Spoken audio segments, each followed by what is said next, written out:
नमस्कार जी। कहानियाँ यादों की में आपका स्वागत है।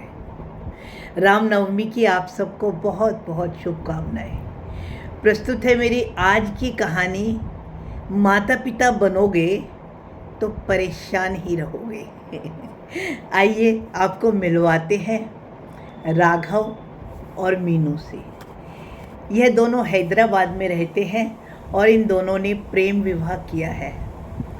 अभी इनके घर में एक नन्हे से बच्चे ने पदार्पण किया है और अभी मीनू अस्पताल में ही है। तो अपने नन्हे और प्यारे बेटे को देखने राघव जब कमरे में घुसा तो उसने देखा मीनू की मुस्कुराहट एकदम नदारद थी। अपने बच्चे को वो नर्स को पकड़ाती हुई राघव से बोली, राघव जल्दी बाहर जाओ, दोनों की मम्मी इकट्ठे बाहर गई हुई है, अरे कहीं कोई अनहोनी ना हो जाए।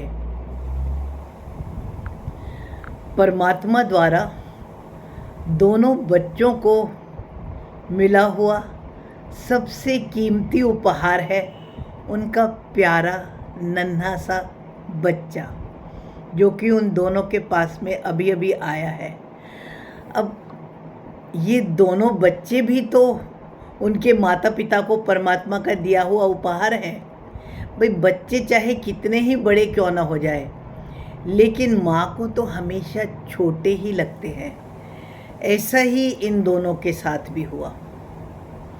मीनू और राघव दोनों अपने अपने माता पिता के इकलौते बच्चे थे और इन दोनों ने प्रेम विवाह कर लिया और हैदराबाद में ही आराम से रहने की कोशिश कर रहे थे ये लोग। अब दोनों ने ही पढ़ाई भी अच्छी नौकरी के लिए ही की थी, दोनों की ही कैंपस सिलेक्शन भी हो गई थी और इन दोनों ने एक ही ऑफिस में नौकरी करी। अब इतना पुराना साथ जब पढ़ाई से पीछा छूटा तो इन दोनों को इश्क का बुखार चढ़ा और फिर मीनू और राघव ने दोनों ने शादी के बंधन में बंधना चाहा। माता पिता दोनों के दोनों जब अच्छी तरह से कोई जानते नहीं किसी को भी, और अपने मन में यह तो सभी कोई लिए बैठे होते हैं कि भाई ये शादी हमारी पसंद से तो नहीं हो रही। अब ये बच्चे, मीनू की मम्मी को लगता था कि राघव ने उनकी मीनू को फंसा लिया और राघव के मम्मी पापा को लगता था कि मीनू ने राघव को फंसा लिया। अब दोनों ना करते भी अपने बच्चे की खुशी के लिए हाँ करना ही पड़ा और शादी में बंधने के बाद अपने अपने पीजी से निकलकर राघव और मीनू दोनों ने एक घर बसाया। जी हाँ, दोनों ने अपने अपने पीजी से निकलकर एक घर बसाया। अब घरों में सफाई भी होती है, कपड़े धुल करके प्रेस भी होते हैं, भाई ऐसा भी होता है। इन लोगों को घरों के बारे में तो कोई जानकारी ही नहीं थी, इनकी तो दुनिया ही अलग थी। माता पिता जम के पैसे देते थे और सारे काम पीजी में अपने आप होते थे। यहाँ तो घर में बाथरूम में पड़े हुए कपड़े भी उठाए जाते हैं, ये भी इन्हें घर में आने के बाद ही पता चला। भाई पीजी में तो दोनों की दादागिरी चलती थी, वहाँ तो सब काम करा हुआ मिल जाता था। अब हैदराबाद जैसे शहर के घर में कोई मेड मिलना इतना आसान तो नहीं था। चलो अगर मिल भी जाए तो ये दोनों 9 बजे उठकर 10 बजे तक दफ्तर पहुंचना चाहेंगे, तो मेड को भी तो काम करने के लिए कुछ समय चाहिए। शाम का लॉन्ग ड्राइव खाना खाते हुए आराम से ये लोग घर आते थे। लेकिन घरों में तो बहुत सारा काम होता है। ये तो इन दोनों को अभी ही पता चला। ये दोनों बेचारे अपनी अपनी समस्याओं से जूझ ही रहे थे कि राघव जी की माता जी का हैदराबाद आना हुआ। आखिर वो भी तो देखना चाहती थी कि उनके बेटे की गृहस्थी कैसे चल रही है। बहू क्या ऐसी होती है, इसके माँ बाप ने इसे कुछ सिखाया नहीं, वगैरह वगैरह वगैरह वगैरह। सासों के द्वारा बोलने वाले सारे डायलॉग सुनने के बाद मीनू की पनियाली आंखें रोज ही झेलने के बाद राघव ने हाथ जोड़कर अपनी माता जी से विनती करी, माता जी कृपया हमें थोड़ा सा समय दे दें और हमारे घर को बसने दो। गुस्साती हुई राघव की माता जी अपने घर उल्टा लौट गई। चलो, समस्या से मुक्ति मिली। अब अपने घर के बारे में ही सोचें, कैसे हम एडजस्ट करेंगे। लेकिन समस्या तो ज्यों की त्यों ही रही, क्योंकि उसके दूसरे ही दिन मीनू की माताजी को अपनी लाडली बेटी पर होने वाले अत्याचारों की फिक्र हुई और वह अपनी बेटी से मिलने के लिए हैदराबाद चली आई। अब उनका भुनभुनाना तो जारी था। ऐसा मनमौजी और मस्त आदमी, इसे तो घर की कोई चीज़ लाने की परवाह ही नहीं है। हर सामान ऑनलाइन आ रहा है। अपनी बेटी को इतना काम करते देखकर उनकी तो आत्मा ही रो पड़ी। उनकी बच्ची बेचारी, देख मैंने तो इसको कोई काम भी नहीं करने दिया, यहाँ अकेली सारा काम कर रही है। कैसे करती है, कैसे बनाने की कोशिश कर रही है।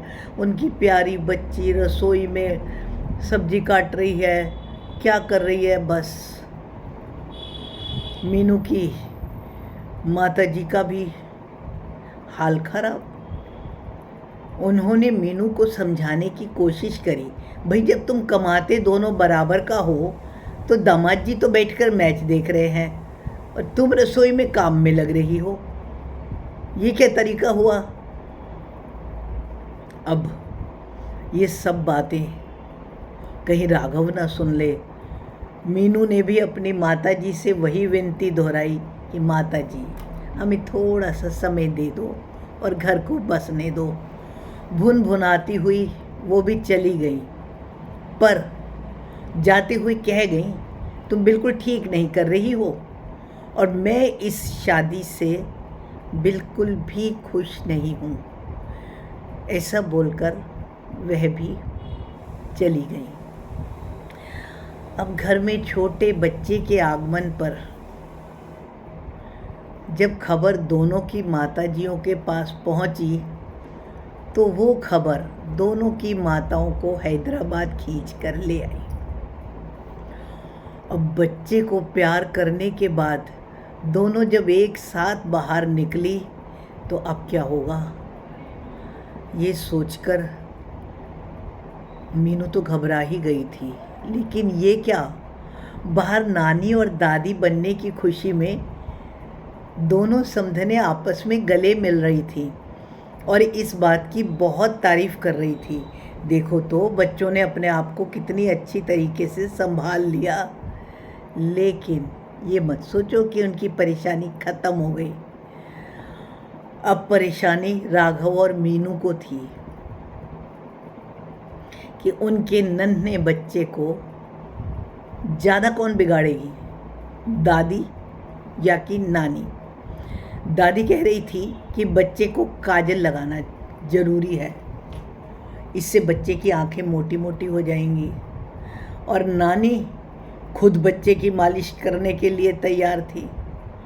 अब बच्चे ने ज़रा सा रोना शुरू करा, नानी और दादी दोनों एक्टिव हो जाती थी। एक का ख्याल था कि बच्चे की नाभि में हींग लगाई जाए और दूसरी मुगली घुट्टी देना चाहती थी। लेकिन मीनू और राघव का ख्याल था एक बार डॉक्टर से तो कंसल्ट कर लिया जाए। लेकिन दोनों अपने अपने अनुभवों की दुहाई दे रही थी। और राघव और मीनू, उनकी परेशानी बढ़ रही थी। ये सब देखकर एक बात तो समझ में आ गई कि माता पिता का तो परेशान होना निश्चित ही होता है। बस जब तक बच्चे होते हैं ना तभी तक ही मस्त होते हैं। अब देखो ना, राघव और मीनू भी माता पिता बनने के बाद कितने परेशान हो रहे थे। उन दोनों को आज यही लग रहा था, भले ही वो उनकी मम्मी हो, पर वो मम्मियाँ मिलके उस बच्चे को तंग कर रही हैं। दोनों का मन था कि अपने बच्चे को उनसे छीन करके अपने हिसाब से देख ले, बिल्कुल वैसे ही जैसे कि दोनों माँओं को लग रहा था कि उनके बच्चे तंग हो रहे हैं। तो ये तो सच्चाई ही है कि माता पिता तो तंग होने निश्चित ही है। धन्यवाद जी। आपका क्या ख्याल है? मेरी कहानी पसंद आने के बाद आपके मन में कोई भी विचार आए तो उसे कमेंट्स द्वारा सूचित करें।